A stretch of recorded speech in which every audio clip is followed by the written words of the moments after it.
Hello friends, मैं उत्तम गुप्ता आप सभी का इस यूट्यूब चैनल एग्ज़ाम पॉइंट पर स्वागत करता हूं। दोस्तों, आज हम लोग इस वीडियो में सैटेलाइट यानी कि उपग्रह के बारे में पढ़ने वाले हैं। इस टॉपिक से भी आजकल के एग्ज़ाम में बहुत सारा क्वेश्चन बनता है, तो चलिए हम लोग इस पर थोड़ा गौर करते हैं। तो चलिए आज का हम लोग स्टार्ट करते हैं। स्टार्ट करने से पहले आप लोगों से रिक्वेस्ट करूंगा कि कृपया आप लोग इस वीडियो को अगर सब्सक्राइब नहीं किए हैं तो सब्सक्राइब कर लीजिए, और जो सब्सक्राइब कर लिए हैं वो शेयर कर दें। लाइक शेयर कमेंट करना नहीं भूलें। तो चलिए आज का हम लोग टॉपिक स्टार्ट करते हैं। सैटेलाइट किससे कहते हैं? वह पिंड जो ग्रह के चारों तरफ चक्कर लगाता है, यानी कि जो ग्रह है, जो पृथ्वी ग्रह है, उसके चारों तरफ चक्कर लगाने वाले को उपग्रह कहते हैं। उपग्रह दो प्रकार के होते हैं, प्राकृतिक उपग्रह और कृत्रिम उपग्रह।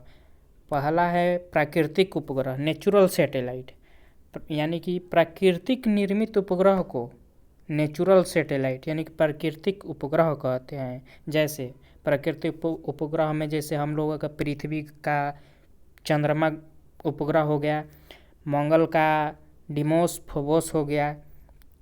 तो इसी तरह से सबका उपग्रह होता है। अब नेक्स्ट है कि कृत्रिम उपग्रह। कृत्रिम उपग्रह मानव निर्मित उपग्रह को आर्टिफिशियल सैटेलाइट कहते हैं। मानव निर्मित, मानव द्वारा मतलब निर्माण किए गए उपग्रह को आर्टिफिशियल मानव कृत्रिम उपग्रह कहते हैं। अब कृत्रिम उपग्रह भी दो प्रकार के होता है। जान लेते हैं कि कौन कौन होता है। भूस्थैतिक उपग्रह यानी कि जियो स्टेशनरी सैटेलाइट, वह उपग्रह जो नीचे दिया गया है, पृथ्वी से ऊपर विषुवतीय कक्षा में, यानी कि देखिए ये विषुवत रेखा है, विषुवतीय रेखा से ऊपर, ये मतलब ऊपर,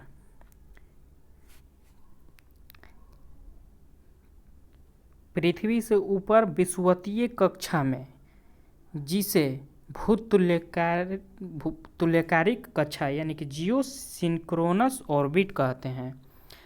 ठीक दोस्तों, जिस मतलब कक्षा में ये उपग्रह चक्कर लगाता है उसे जियो सिंक्रोनस ऑर्बिट कहते हैं, यानी भूतुल्यकारिक कक्षा कहते हैं। नेक्स्ट पॉइंट, यह इस कक्षा में पश्चिम से पूरब की ओर, देखिए दोस्तों ये हम डायग्राम द्वारा दर्शा दिए हैं कि ये देखिए इसे पश्चिम से पूरब की ओर चक्कर लगा रहा है। तो ये कह रहा है, ऐसे क्वेश्चन पूछता है कि भूस्थैतिक उपग्रह किस दिशा से किस दिशा की ओर चक्कर लगाता है, तो पश्चिम से पूरब की ओर चक्कर लगाता है। ये एक क्वेश्चन बनता है यहाँ से।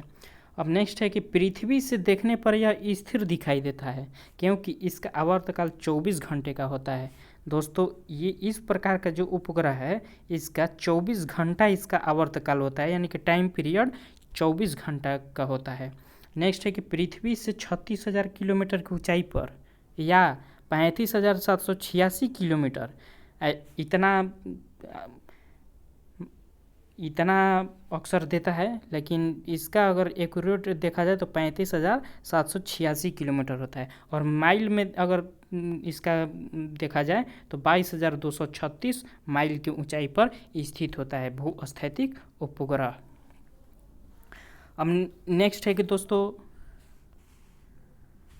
कि इसे GSLV द्वारा छोड़ा जाता है। अब GSLV क्या है? GSLV का फुल फॉर्म होता है जियो सिंक्रोनस। यहाँ पर दोस्तों सिंक्रोनस लीजिएगा, सिंक्रोनस, यहाँ पर सिंक्रोनस लॉन्च व्हीकल। तो ऐसे एक क्वेश्चन पूछता है कि GSLV का फुल फॉर्म क्या होता है, तो जियो सिंक्रोनस लॉन्च व्हीकल। और एक ये ऊंचाई पूछता है 36,000 किलोमीटर। दो क्वेश्चन बना, और तीसरा क्वेश्चन बना कि GSLV का फुल फॉर्म।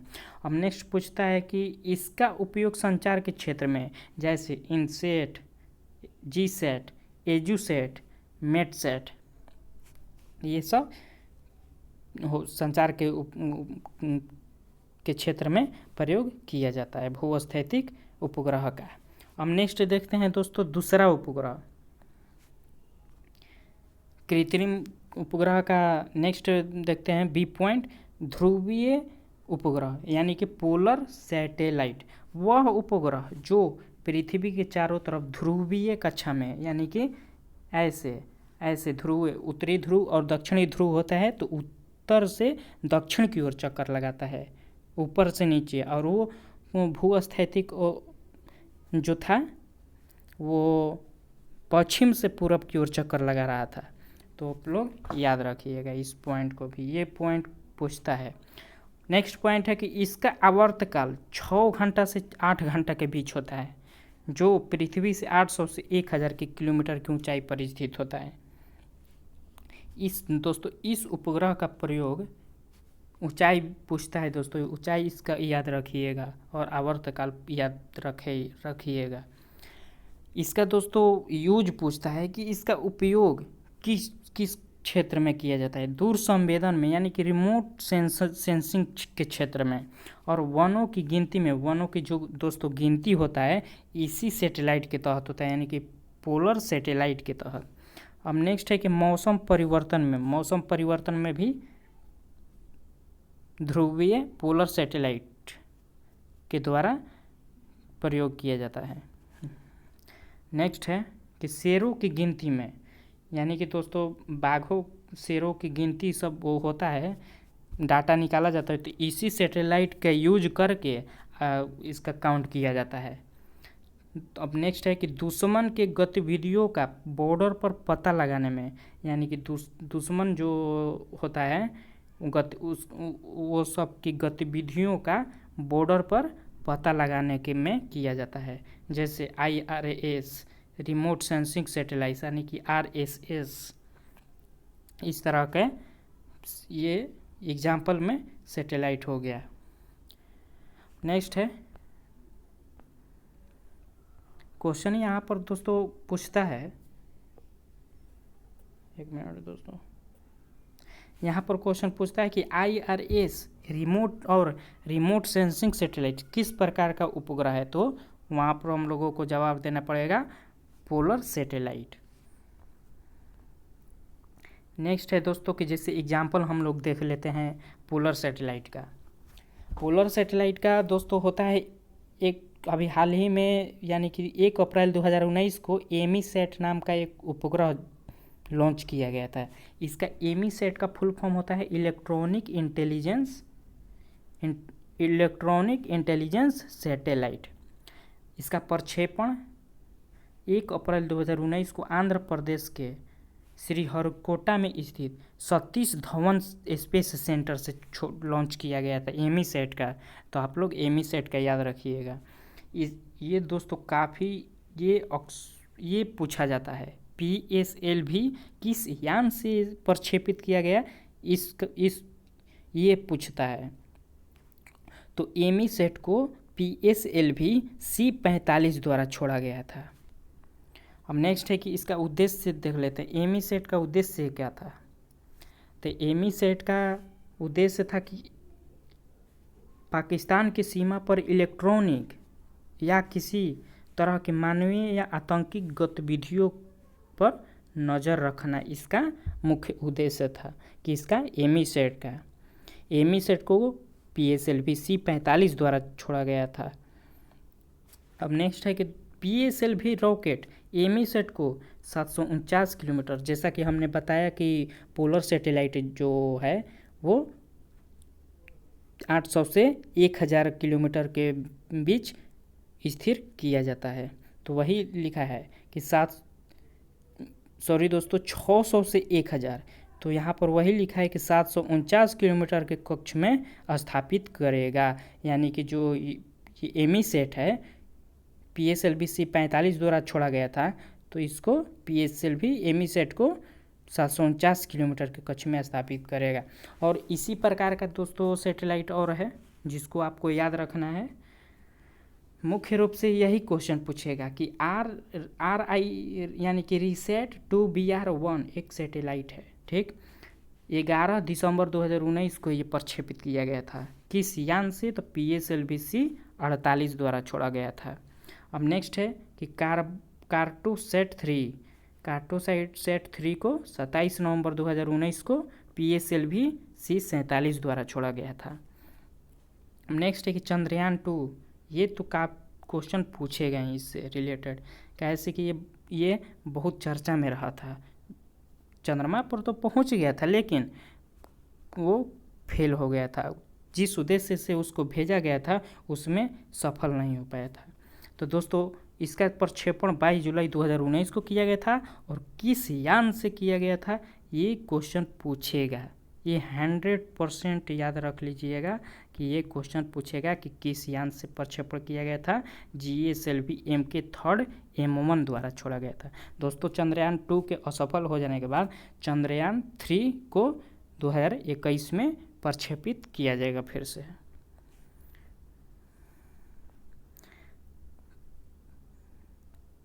नेक्स्ट है दोस्तों को चंद्रयान फर्स्ट, ये 22 अक्टूबर 2008 को छोड़ा गया था। किस यान से? PSLV-C-11 से छोड़ा गया था। नेक्स्ट है कि मंगलयान मिशन कब छोड़ा गया था? तो नवंबर 5 यानी कि 5 नवंबर 2013 को छोड़ा गया था। किस यान से? तो PSLV-C-25 यान से। अब क्वेश्चन देखिए दोस्तों, हाल ही में पूछा गया था कि PSLV की पहली उड़ान कब हुई थी? तो PSLV की पहली उड़ान सितंबर 20 1993 ईस्वी को हुई थी। तो ऐसे क्वेश्चन एकदम पूछा हुआ है पिछले एग्जामों में, प्रीवियस ईयर क्वेश्चन से मैंने ये उठाया है कि PSLV की पहली उड़ान कब हुई थी? तो 20 सितंबर 1993 को।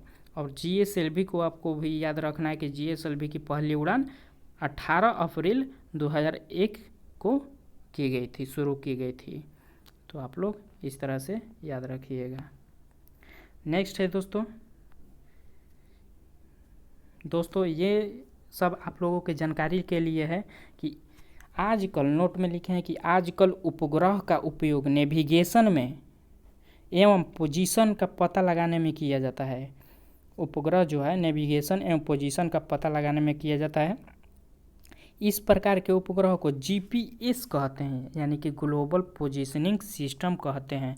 अब नेक्स्ट देख लेते हैं कि विश्व में केवल 6 ऐसा देश है जिसका अपना GPS सैटेलाइट है। अब वो 6 देश देख लेते हैं कि कौन कौन सा है। तो वो देश है USA, फर्स्ट पर है USA, जिसका नेविगेशन सिस्टम का नाम है GPS। रसिया का नाम है GLONASS, यानी कि global navigation satellite system. GLONASS, global navigation satellite system. Japan का है QZSS, यानी कि quasi zenith satellite system, quasi zenith satellite system. European union का एक अपना GPS है गैलीलियो नाम का। चाइना का है बिडाऊ। इंडिया का एक अपना है, 6ठा नंबर पर इंडिया है। इंडिया का अपना एक GPS सिस्टम है जिसका नाम है गगन, यानी कि जियो ऑगमेंटेड नेविगेशन।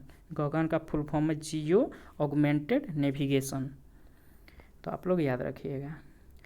दोस्तों भारत ने 28 अप्रैल 2016 को एक अपना नेविगेशन सैटेलाइट सिस्टम का प्रक्षेपण किया गया, परीक्षण किया था, जिसका नाम था नाविक। अब नाविक का फुल फॉर्म क्या होता है? Navigation India constellation. ये नाविक था दोस्तों क्या? यह नाविक जो है यह उपग्रह प्रणाली, यानी कि 7 उपग्रहों का समूह है। नाविक जो है 7 उपग्रहों का समूह है जो भारत के बाउंड्री मतलब भारत के चारों तरफ के बाउंड्री के साथ साथ ये 1500 किलोमीटर दूर के दायरे में नज़र रखेगा, यानी कि नेविगेट करेगा। तो दोस्तों वही है 7 उपग्रहों का समूह है। 28 अप्रैल 2016 को छोड़ा गया था, परीक्षण किया गया था, जिसका नाम है नाविक। और नाविक का full form navigation India constellation है। तो आप लोगों को इस तरह से याद रखना है। तो दोस्तों आप लोगों को ये जानकारी अच्छा लगा होगा जानकर। तो आज के लिए इतना ही। कल हम लोग अंतरिक्ष के बारे में पढ़ेंगे और अंतरिक्ष में प्रथम कौन कौन है थे, जैसे यूरी गागरिन अंतरिक्ष में पहली बार गए, कौन सा जहाज़ गया था, ये सब के बारे में हम लोग चर्चा करेंगे। तो चलिए आज के लिए इतना ही, बस मिलते हैं नेक्स्ट वीडियो में।